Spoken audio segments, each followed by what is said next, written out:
But today we're going to do something different. We had a YouTuber actually respond to one of our videos, and we really appreciate him. His name is Philip Arm. He wrote us, asked us. We said, sure, great, go for it. He sent us the link. We watched it, and I wasn't initially, Lacey hasn't seen this yet, just FYI.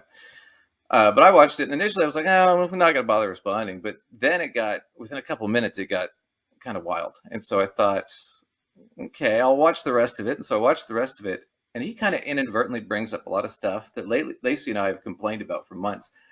We just never have enough time because we only have enough time for our schedules to do one 90-minute show a week. That's all we got, because they take a lot of prep time too. It's not like, it takes at least 5 to 10 hours of research, depending on the episode, right?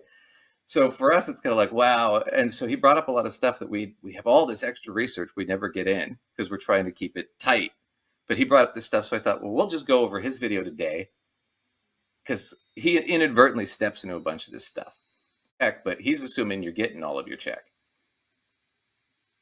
So medical has not been accounted for at all in this.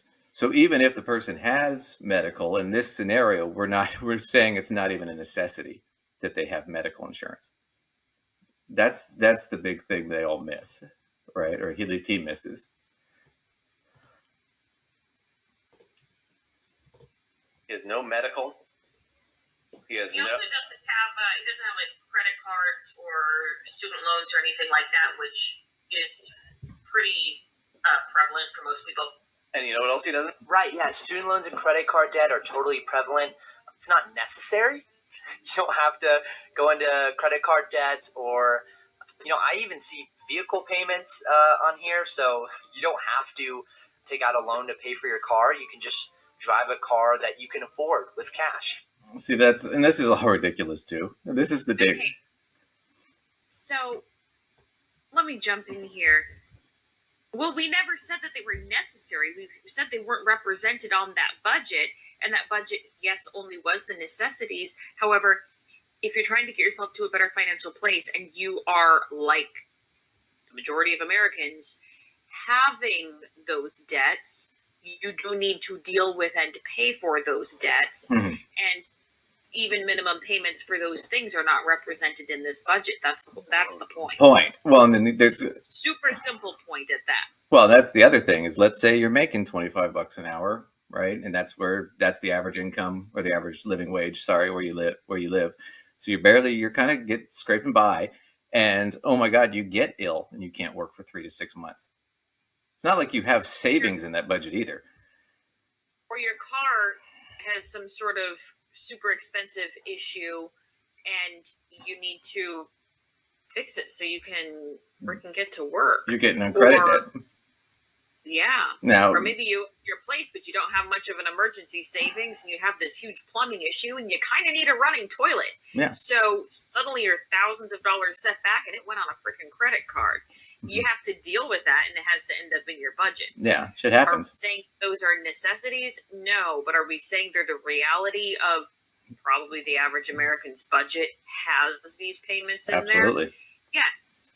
Well, and the TikToker did a perfectly commendable job as far as I'm concerned, but just pointing out the things that were not represented in that budget. It's not like this guy was trying to point out a budget that's got all sorts of craziness going on in it. There's actually things not even in there. Yeah. And the person's still not making it in that TikToker scenario, which is part of the point. Right, which is part of the whole point of this. So the other thing about it too is, we just sit there and say, well, credit and college debt aren't necessary. Well, if you want to be a nurse or a teacher, or you want to be you want to have a lot of jobs anymore, 75% of new jobs, we've gone over that, require some sort of college. And most kids can't just afford to pay for it. They got to take out debt. And so if you want to get one of those jobs where you have a chance to make more money later in life, yeah, you have to take that risk. And the other thing is, okay, you've graduated from college and now you've got a job. Well, now you probably have to move. And if you don't have the money, you're taking out some credit debt to do it. I mean, this is just the reality for a lot of people. And just to dismiss it and say, well, you don't need it. Well, then you can't take that job. Right? If you have to move or do something, if your car breaks down, I guess you're walking to work 10 miles a day, whatever it is. It's like, that's not feasible. Right. There's also nothing in the budget for clothing or anything else. I mean, this is like bare. I mean, it's pretty bare bones. He'll disagree with us, trust me, but If you can't afford a car with cash, then save up for it and take the yeah, but how are you going to save up if you have no savings in your budget? That doesn't make any sense. bus. If he did that, look at the fuel. So he would be actually saving like around $700, 730 minus whatever it takes to take the bus instead or walk. When I worked at Carlos Jr. in San Diego, I would just walk to work. You know what else he doesn't have? Okay, so let's go into this real quick because we'll get more into the car shit in a little bit.